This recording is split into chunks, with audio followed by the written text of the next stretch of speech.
Eva, is there a chance could possibly announce the winner of konkurs Wyloguj Nienawiść? Yes, first of all, congratulations to everyone who submitted their game, but we had to choose only one. So we would like to welcome on stage and congratulate to Mateusz Radwański. Big applause. For the game around us.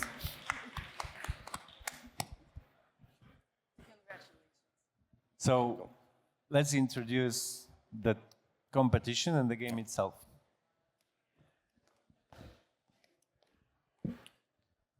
Well, we shall see the game in just a minute. Almost there. Nope, that's not it. Okay, in the meantime, Mateusz, is there a chance you could possibly tell us what inspired you? Because around us, it was different. It was, you can see its aesthetic. It's so cheerful and lighthearted at first. Yeah, so creating this game was a real challenge because the idea of hate on the internet is very depressing, right?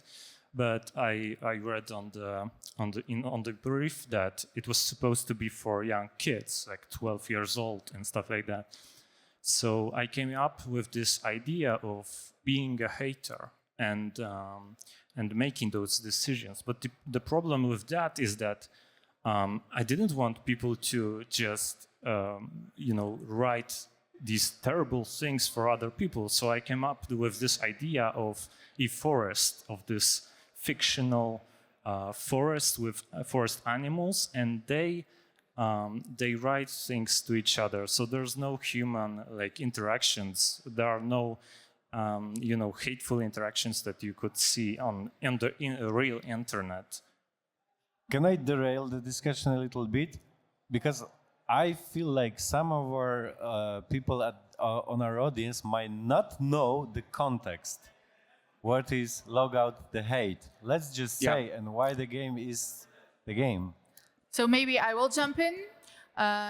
Amnesty International is an international NGO, and one of the things we work with is hate online and the big online platforms that have the responsibility to fight it.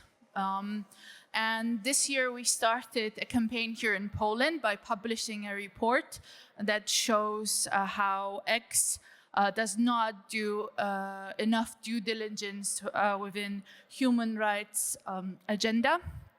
And we also decided to look for a game so we can make this topic that's technical, difficult, not very interactive to so many people, to sort of make it more easy and accessible. And that's why we started the competition with so many wonderful people helping us. And fortunately, we found a game that was going to be wonderful in our campaign and help us spread the message. Marta, is there a chance you could possibly tell our audience about other games that we had to review? Oh, this Marta, because we have both Marta. So we've got many games, I think, almost slightly below 20, and what they showed was many different approaches to the topic of online hate. Some of them were very abstract, so trying to show this idea of hate as a force that is a problem in your day-to-day life. So there was, for example, a game about stacking stones, and the wind represented the hate. There were games with a more artistic edge, being just a very short, strong experience where hate was coming at you and you were not able to run away from it. And the most prevailing approach was to create a small simulation of social media. And those were done to various degrees of success. This one did it with the most amount of compassion and understanding, and with a lot of nuance, which is not so obvious, because it's easy to say, ooh, hate bad. But also playing here, we can understand that someone just feels bad and wants to do trollish things for the lulz, even though it makes other people had. So it shows all of those perspectives, and it's taking into account the time. It's superbly done, and it was a pleasure to play. I'm sorry, but I'm a big fan, so I will make annoying noises. What I can say is that the game never tried to answer the question of what we can do about hate on the internet. It tries to help you understand the systemic aspects of the game and what can be the motivations of the people who post hateful content on the internet, right? I still don't know what the answer to that question is. What can we do? But at least maybe this game will inspire other people to try to look for that answer. Well, I will treasure your idea because, you don't just show us mechanisms that lead to hate, but you show us consequences as well. I mean, we experience this story from many different perspectives. We see, how CEO views its, profit. And we see, people who are dealing with hate, with discrimination. It's so powerful yet so simple. Really, I appreciate what you've done. I feel like the emotional connection is very important, like the characters because there's a story that unfolds from the beginning to the end of the game, and the characters play an important role. So in order for this whole story to stay with people and to have an impact, I feel like there needs to be, almost like in a movie, an emotional story that unfolds, and I hope I did it right. Can you tell us a little more about yourself? Because I find it interesting that you're not a professional game developer, yet you think, what you've done is really like, it's game dev. It's like professional game dev, man. Well, I guess it's not surprising to people that I play a lot of video games, and I love playing like story-driven video games. Which ones? I can't think of any right now. I'm stressed out. Like everyone from the catalog of 11-bit studios, that's for sure. Yes.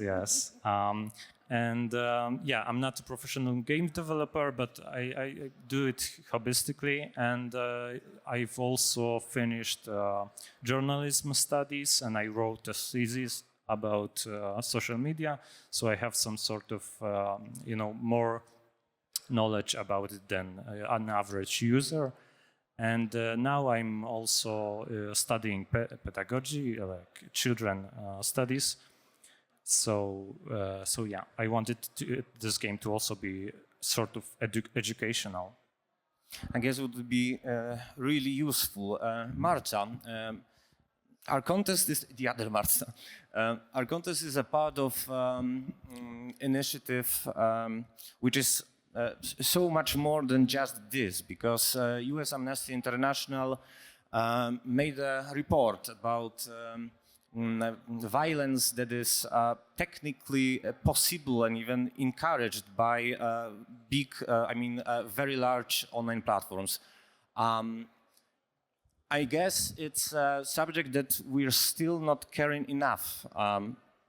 Can you give us more insight? Oh, well, yes. The report is very long, so not that many people are familiar with the context, but technology-facilitated gender-based violence is like a very serious thing people of minorities have to face online, and it has a real impact on the quality of their lives. We did a documentary showing people from Poland online who were activists, LGBTQ activists, that were like living their lives, also being active on Twitter, on X. And we showed in this documentary how they suffered through hate online.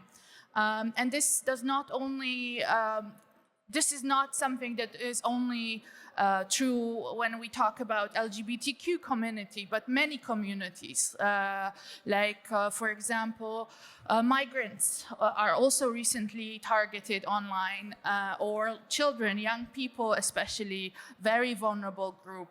And we have those platforms like X that have the responsibility, even according to European law, to protect people from the hate speech, and all those things, but they don't do it, which is a huge problem. Well, we live in extreme times. I mean, we as a country should deal with, disinformation from Russia, and it's particularly scary that we don't have a functional defense system against it. I mean, if we want our democracies to stay strong, there's definitely something we need to do to change the business model of the very large online platforms. And it is not an easy task because those platforms are obviously extremely powerful and they have extremely powerful lobby groups, but European Union is trying to do something. They have the Digital Service Act that has not been implemented in Poland, that Amnesty is advocating to implement as soon as possible. But also we need society to be aware of what is going on and what is happening when they go online, why they see so much hatred there. And that is why we want to use not only advocacy and reports, which are very nice but very long and boring, but also games. And can you tell us when we would have a chance to play Mateusz's game?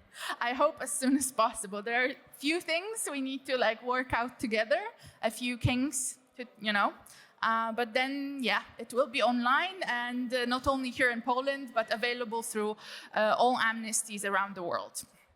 Thank you for the initiative, and thank you for a wonderful game, Mateusz. I couldn't be more proud that this contest, that you're a winner of this contest. Really, hats off. Thank you. Yeah, we are also really, really happy with that result of the contest. This is the first time we did something like this with Amnesty. We are not gamers. A lot of us, there are a few people who are gamers in our office, but not that many. We were very nervous, but we are so happy with the results. Let's give him a round. Can I drop 3 cents in? As a person many times behind the curtain when games are being created, I am astonished how it works in a mechanical way, the game around us by Mateusz. Because think about it, guys, you see the hate online, and I would be surprised if anybody of us didn't see the fact of online hate. It's common, it's everywhere. But you might think, okay, why is this happening? Are people so hateful? Well, yeah, there are haters. It's a fact. We don't need to discuss that. But there's a mechanism behind this, because negative emotions spark more engagement and more and more and more. This is how it works. So it's actually by design. And this game by Mateusz shows this in the most brilliant way. It doesn't moralize. It doesn't say this is bad, this is good. Yeah. It just lets you play and see how it is on the platform side as well, encouraging you to different things, and in a way the game does, engaging, because as a gamer you just want to play and see the story of the animals further and just learn what's going on. And this is the most brilliant way, I would say, to show this mechanism, I would use the word expose, and it does it as a game, and it's brilliant. Couldn't add anything, really. Thank you, Mateusz. Let's give you a round of applause. Thank you. And see you soon.